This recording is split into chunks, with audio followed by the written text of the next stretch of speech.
तो अगले लेसन में हम लोग कैलिपर पढ़ा है ना।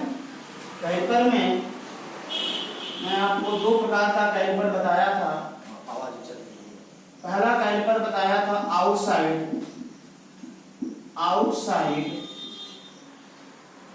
कैलिपर और दूसरा बताया था इनसाइड कैलिपर। मैंने किया था आपसे। कैलिपर में बताया गया है अप्रत्यक्ष रूप मापी का औजार है जो हाई कार्बन स्टील का बना होता है। इसमें दो टांगे होती हैं। ये दोनों टांगे की जो शीर्ष होती है, जो नोक होती है, उसको टेम्पर कर दिया जाता है, टेम्परेचर करके हार्ड कर दिया जाता है ना। अब आउटसाइड कैलिपर, इनसाइड कैलिपर आप लोग पढ़ लिए। आज हम पढ़ेंगे जैनी कैलिपर। इस कैलिपर में भी देख रहे हैं आप दो टांगे हैं। एक टांग में इसमें कील लगी हुई है और एक टांग अंदर की ओर मुड़ी हुई है। देख रहे हैं ना, इसमें भी दो टांगे हैं, बशर्ते इस टांग में एक नोक लगी, कील लगी हुई है और यह टांग जो अंदर की तरफ मुड़ी हुई है। ये भी हाई कार्बन स्टील का या क्रोम स्टील का स्टेनलेस स्टील का बना होता है। इन दोनों टांगों को टेम्परेट करके हार्ड कर दिया जाता है, राइट। इन दोनों टांगों को टेम्परेट करके क्या कर लेते हैं, हार्ड कर लेते हैं। अब जैनी कैलिपर, इससे तुमने बताया था आउटसाइड कैलिपर में आपको आउटसाइड कैलिपर द्वारा किसी जाप की व्यासीय माप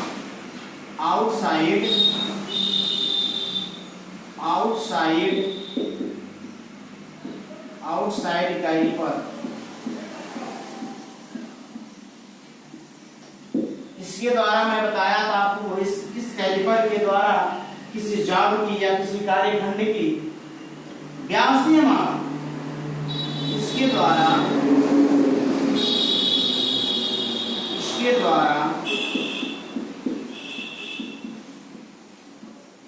व्यासीय माप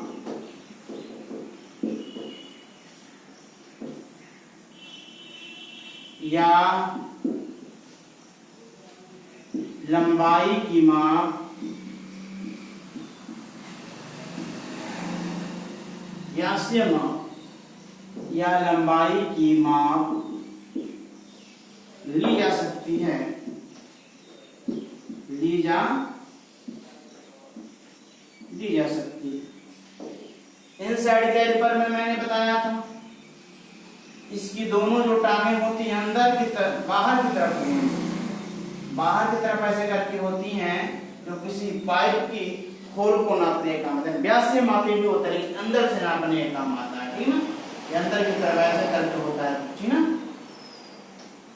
इनसाइड कैलिपर में पढ़ेंगे हम लोग, पढ़े क्या इसमें बताया था माप को। इनसाइड कैलिपर में इसके द्वारा व्यासीय माप केवल लिया जाता है।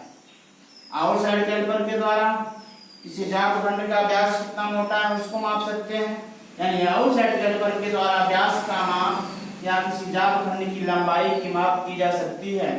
लेकिन इनसाइड कैलिपर के द्वारा किसी व्यास केवल व्यास ही माप ही लिया जाता है ना। इसके द्वारा किसी जाप की लंबाई नहीं मापी जा सकती, इसके द्वारा व्यास का माप किया जाता है, ठीक है। अब पढ़ेंगे हम लोग जैनी कैलिपर। तो जो जैनी कैलिपर है हमारा,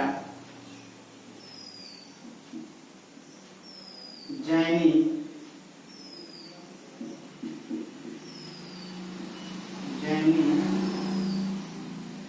कैलिपर, जो जैनी कैलिपर है इसकी दो टांगें होती हैं।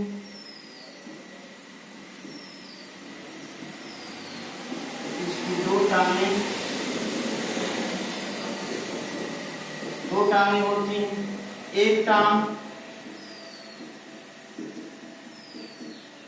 एक टांग पर कील लगा होता है और दूसरी टांग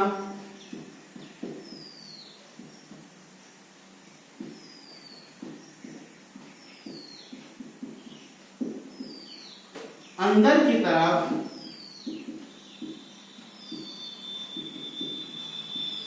अंदर की तरफ मुड़ी मुड़ी होती है, इसके द्वारा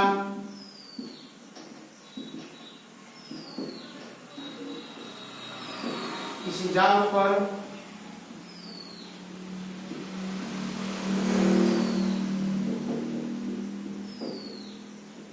सीधी रेखा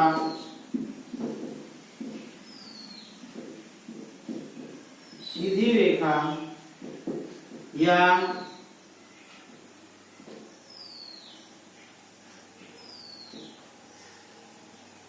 जाल पर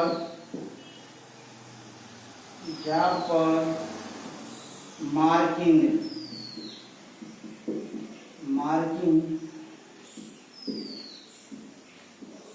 किया जा सकता है।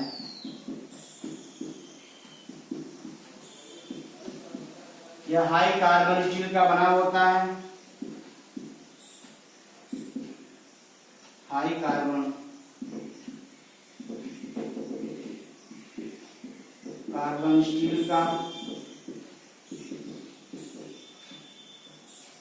कार्बन स्टील का बना होता है और टांगे के शीर्ष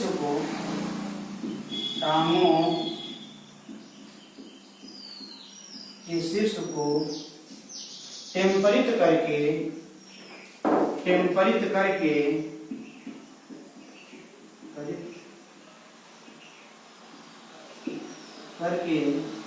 हार्ड कर लेते हैं।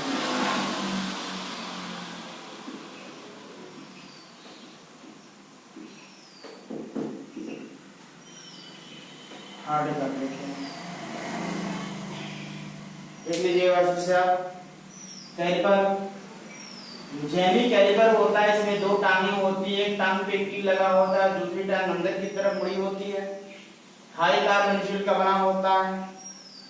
अब इसकी जो टांगों के शीर्ष होते हैं उनको टेम्परित करके हार्ड कर लिया जाता है। इसके सहायता से किसी जाल बनने पर सीधी रेखा खींची जा सकती है, मार्किंग किया जाता है कि नहीं, मार्किंग किया जा सकता है। इसको आप उतार लीजिए, बच्चों उतार लीजिए इसे आप।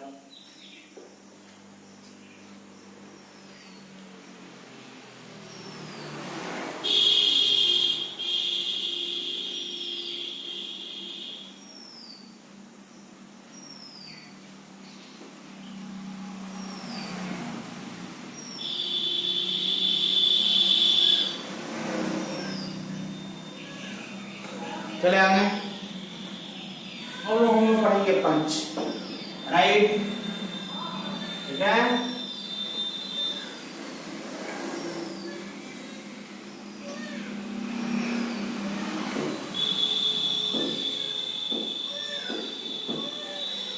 हमारा नोट्स बनाना बहुत इंपॉर्टेंट है। नोट्स नहीं बनेगा पढ़ाई में कोई मतलब नहीं होगा। नोट्स नहीं बनाएंगे आपको समस्या हो जाएगी परीक्षा के समय। नोट्स बनाएंगे सही रहेगा। अब पढ़ेंगे हम लोग पंच। पंच के विषय में पढ़ेंगे हम लोग। लिखिए पंच। ये मार्कर अच्छा नहीं चल रहा है। पंच,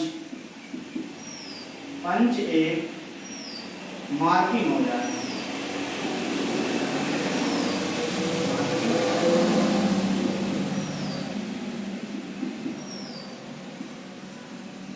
पंच एक मार्किंग हो जाता है।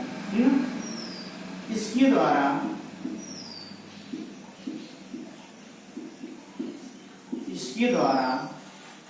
किसी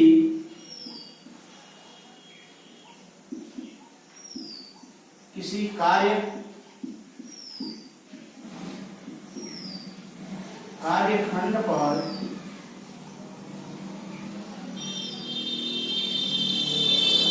की गई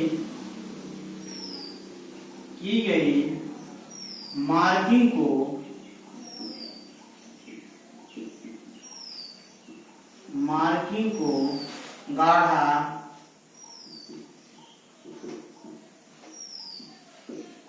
करने के लिए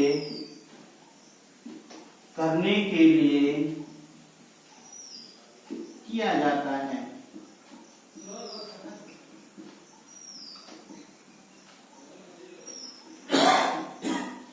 पंच एक मार्किंग औजार है जिसके द्वारा किसी कार्यखंड पर की गई मार्किंग को गाढ़ा करने के लिए किया जाता है। यह हाई कार्बन स्टील का बना होता है। हाई कार्बन या हाई कार्बन स्टील का बना होता है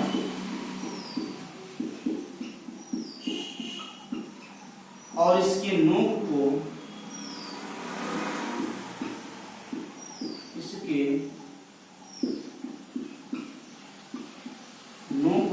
नोक बोलते हैं। पॉइंट, इसको पॉइंट बोला जाता है। नोक पॉइंट कर दीजिए आप।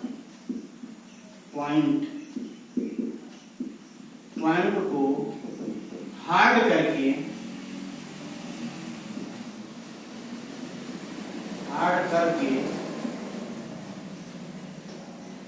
टेम्परित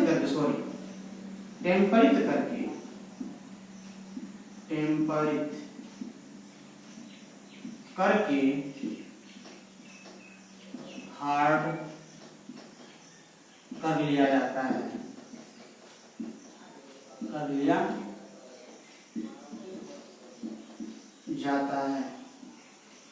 राइट। फिर लिख लीजिए आप। पंच एक मार्किंग औजार है। इसके द्वारा किसी कार्यखंड पर की गई मार्किंग को, किसी कोई कार्यखंड है इस प्रकार का, मान लीजिए कोई जाब है, इस पे लाइन खींचा गया है, गाढ़ा नहीं हो सकता, मिट जाए, मिटने का संदेह, तो उसको गाढ़ा करने के लिए, अस्थायी करने के लिए, फिक्स करने के लिए इसमें मार्किंग किया जाता है। अब पंच एक मार्किंग औजार है। इसके द्वारा किसी कार्यखंड को मार्किंग, किस कार्यखंड पर की गई मार्किंग को गाढ़ा करने के लिए किया जाता है। यह हाई कार्बन स्टील का बना होता है। इसके नोक या पॉइंट, इसको पॉइंट बोला जाता है। इसको पॉइंट बोलते हैं, इसको बॉडी बोलते हैं, इसको शीर्ष बोलते हैं। इसके पॉइंट को टेम्परित करके क्या कर लेते हैं, हार्ड कर लेते हैं। ठीक है, उतारिए इसको फिगर में, जल्द किया जाए।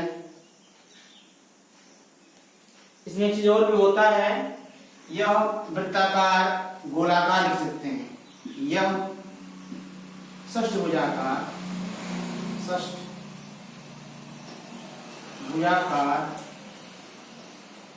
या गोलाकार किसी भी प्रकार का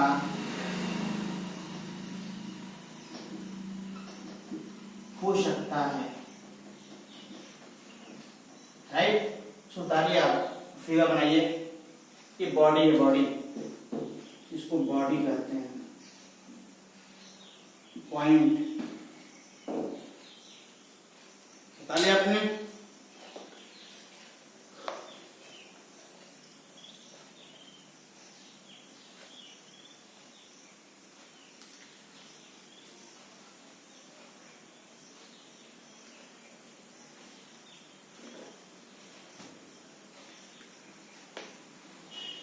हो गया, मिटा दूं? चलिए,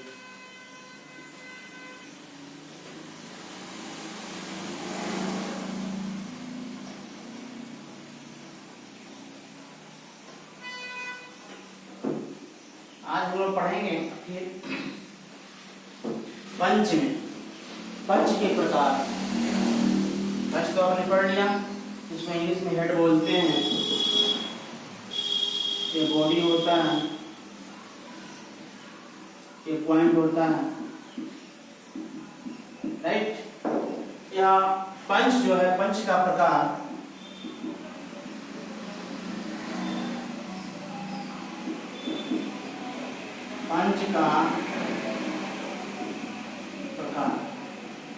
पहला पढ़ेंगे सेंटर पंच, दूसरा पढ़ेंगे क्या हम लोग, याद है आपको आपके, डाट पंच।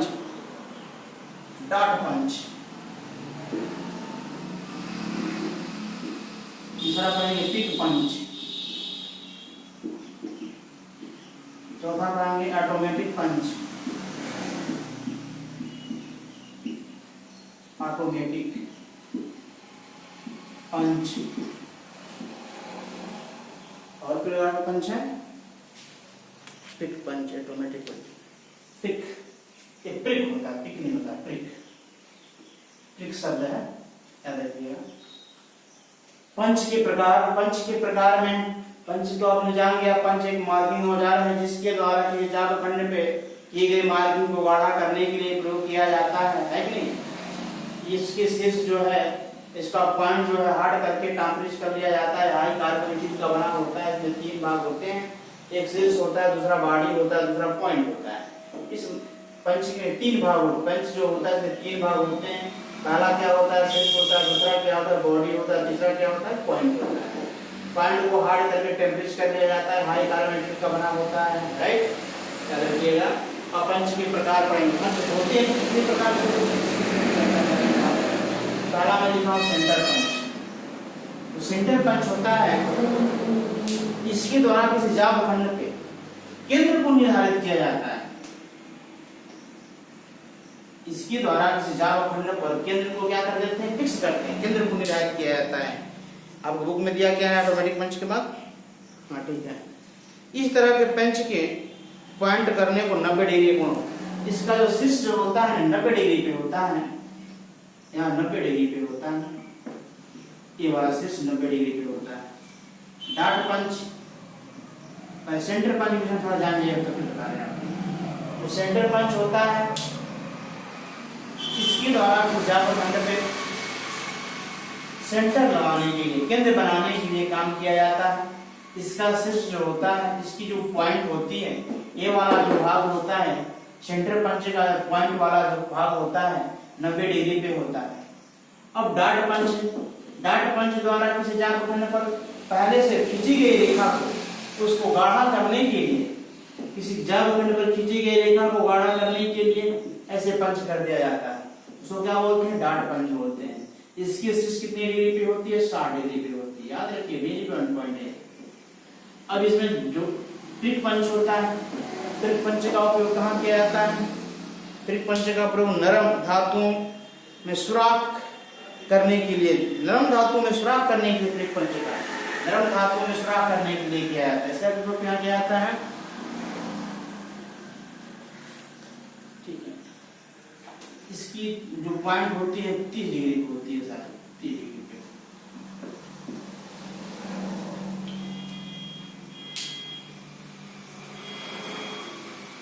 ठीक, अब यहाँ पे जो सेंटर पंच है, किसी जाब खंड पे, किसी कार्य खंड पर केंद्र को निर्धारित करने के लिए सेंटर पंच का उपयोग किया जाता है। इसकी शीर्ष, इसकी पॉइंट जो होती है 90 डिग्री पे होती है।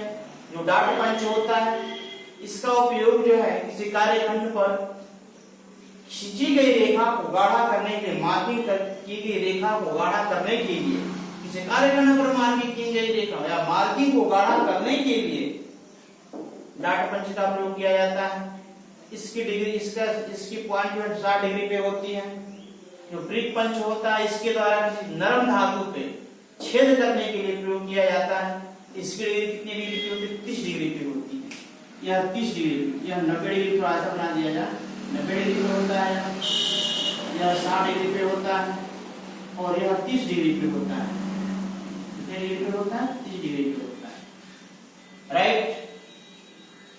ये ऑटोमेटिक पंच होता है, वह 90 या 60 दोनों का भी हो सकता है।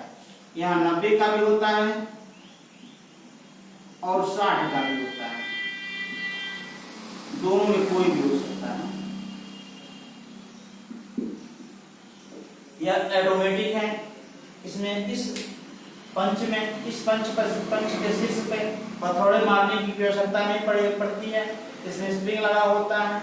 इसके शीर्ष पे जब दाब डालते हैं तो उसकी नोक जो है जाब खंड पे क्या करती है, अपना पॉइंट बना देती है। इन सब जो 3 आपको पंच दिखाया है, शीर्ष पे हैमर से, हथौड़े से मारने की हम प्रेशर, बल लगाने की आवश्यकता पड़ती है, भार देने की आवश्यकता पड़ती है। इसके शीर्ष पर क्या करते हैं, हथौड़े द्वारा क्या करते हैं, हम लोग बल लगाते हैं, ठोकते हैं। इसके द्वारा हमारा क्या होता है, जागखंड पे 90 डिग्री का शीर्ष बनता है, 90 अंश का पॉइंट बनता है। कुल मिलाकर सही बात आप यह जानिए, उतना जानने कोई आवश्यकता नहीं है। तो सेंटर पंच होता है, उसका जो शीर्ष होता है 90 डिग्री पे होता है, डार्ट पंच कितने 60 पे होता है, ब्रेक पंच का 30 डिग्री पे, ऑटोमेटिक जो पंच होता है 90 और 60 दोनों का होता है। राइट, पंच के विषय में जानेंगे। पंच एक मार्किंग औजार है जिसके द्वारा किसी जागखंड पे मार्किंग करने की मार्किंग की गई रेखा पर मार्किंग को गाढ़ा करने के लिए प्रयोग किया जाता है। हाई कार्बोनेट का बना होता है, इसके पॉइंट को हार्ड करके टेम्परेचर कर दिया जाता है। इसमें 3 भाग होते हैं, इसके 3 भाग होते हैं। पहला बॉडी शीर्ष होता है, दूसरा बॉडी होता है, तीसरा क्या होता है, पॉइंट होता है। ठीक, अब पंच जो है 3 प्रकार का, मैं 4 प्रकार का आपको बता रहा हूँ। सेंटर पंच, डार्ट पंच, ब्रेक पंच, ऑटोमेटिक पंच। जो सेंटर पंच होता है उसका प्रयोग जो है किसी धातु खंड पर सेंटर बनाने, केंद्र बनाने के लिए प्रयोग किया जाता है। इसकी शीर्ष, इसका पॉइंट जो है 90 डिग्री पे होता है। जो डार्ट पंच होता है कि जागखंड पर मार्किंग को गाढ़ा करने के लिए डार्ट पंच का प्रयोग किया जाता है। इसकी शीर्ष कितने डिग्री पे होती है, 60 अंश पे होती है। जो ब्रेक पंच होता है या नरम धातु पे छेद करने के लिए प्रयोग किया जाता है। ब्रेक पंच का उपयोग जो है किसी नरम धातु छेद करने के लिए प्रयोग किया जाता है। इसकी शीर्ष कितने डिग्री पे होती है, 90 डिग्री पे होती है। जो ऑटोमेटिक पंच होता है, ये ऑटोमेटिक हैमर है। इस पंच पर बल लगाने के लिए हैमर की आवश्यकता नहीं पड़ती, बल्कि हाथ द्वारा ही बल लगाया जाता है। इसके शीर्ष पे हाथ के द्वारा ही बल लगाते हैं, स्प्रिंग लगा होता है और इसकी पॉइंट क्या होती है, 90 या 60 भी हो सकती है। उतार लीजिए इसको, आप जल्दी किया जाए।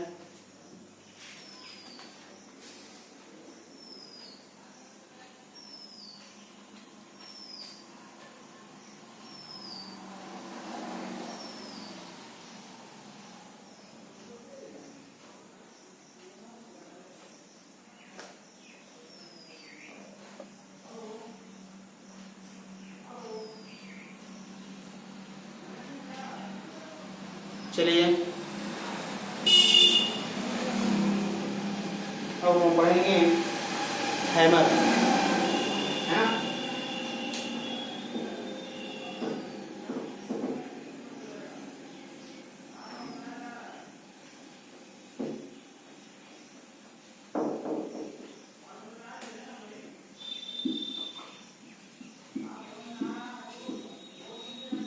हैमर हथौड़ा तो जानते हैं,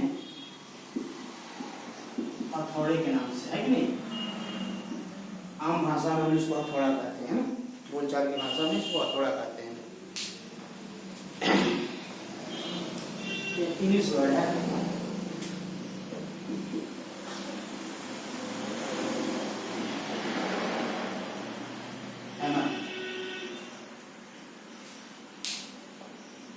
याद होता है, सॉरी, हैमर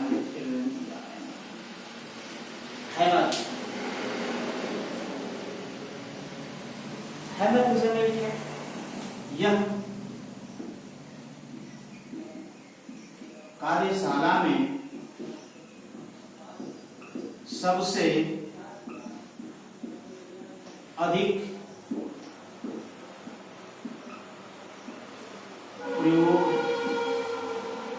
उपयोग होने वाला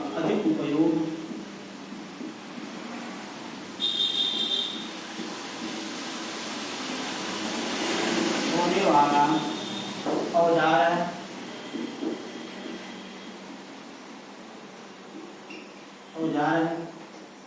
जिसके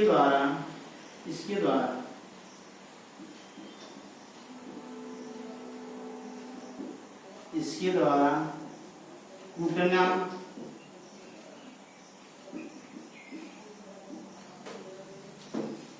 पीटना या किसी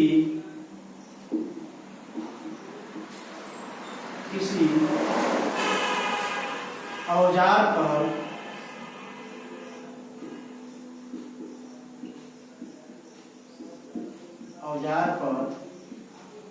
औजार के शीर्ष पर, औजार के शीर्ष पर पीटने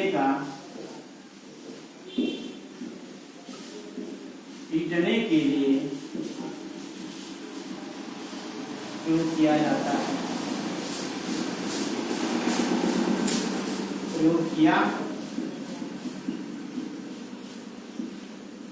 प्रयोग किया जाता है। और क्या देखिए,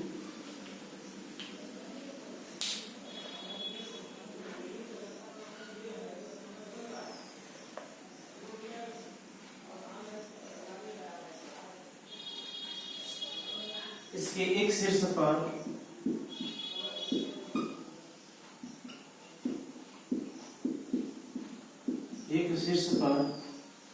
तीन तथा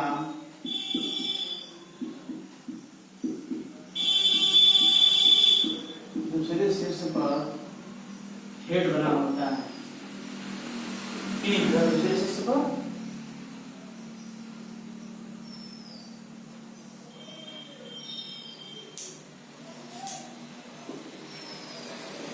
फेस बना होता है। पेन व फेस, पेन बोलते हैं, पेन नहीं, पेन तथा दूसरे शीर्ष पर फेस बना होता है। और इसको पकड़ने के लिए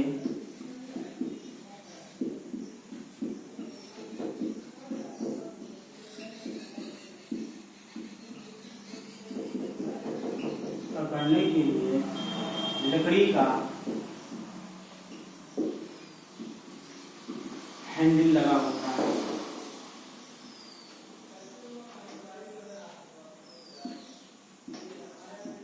हैंडल लगा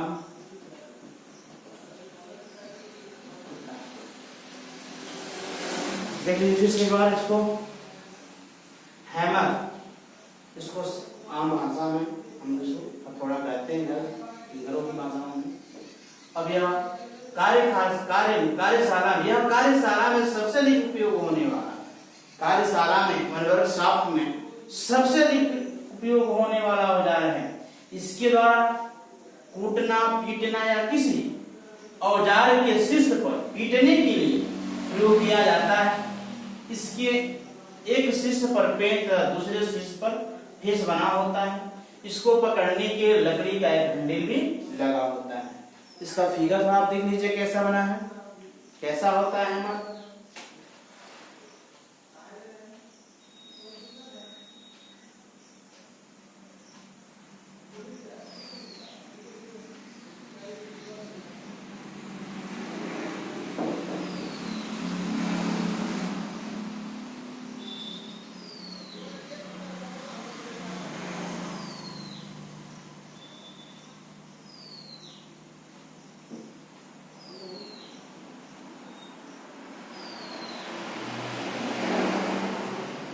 ऐसे करके होता है हैमर, आपका है ना, हैमर आपका बन रहा है यहाँ पे। हैंडल लकड़ी का बना होता है। इसको पेन कहते हैं, इसको फेस कहते हैं, PEN FSE। इसको हैंडल कहते हैं, हैंडल HANDL, हैंडल HANDL। हो गया, ठीक, उतार लीजिए इसको आप।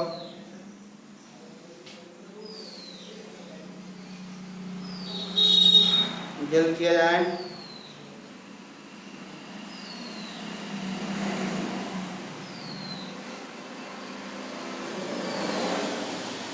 इसमें तो कई भाग दिया है, पेन, फेस, हेड। चलिए कोई बात नहीं, हम लिखिए, हटा दो इसको। फिर समझना सीख सकते हैं आप। हैमर जो है यह कार्यशाला में सबसे अधिक उपयोग होने वाला औजार है। इसके द्वारा कूटना, पीटना या किसी कार्यखंड के शीर्ष पर पीटने के लिए प्रयोग किया जाता है। इसके शीर्ष पर एक पेन, इसके एक शीर्ष पर पेन तथा दूसरे शीर्ष पर क्या होता है, हेड फेस बना होता है और इसको पकड़ने के लिए लकड़ी का एक हैंडल भी लगा होता है, ठीक ना, याद रखिएगा। अब इसको पढ़ेंगे हम लोग हैमर का प्रकार, याद हो इसको, याद रखिएगा। इसको नोट कर लीजिए, नोट कीजिए, जब नोट कीजिए, जल्द करिए, जल्द करिए।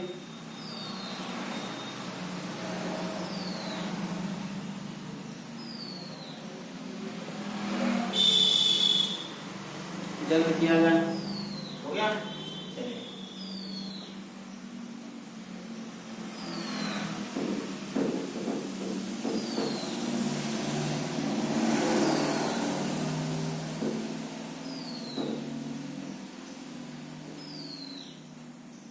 हैमर का प्रकार,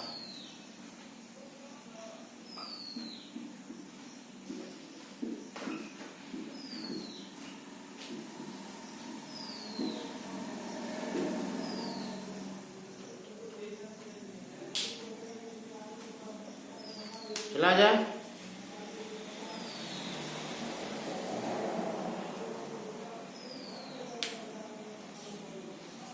इसकी विषय हम लोग कल चर्चा करेंगे, ठीक, अगले क्लास में।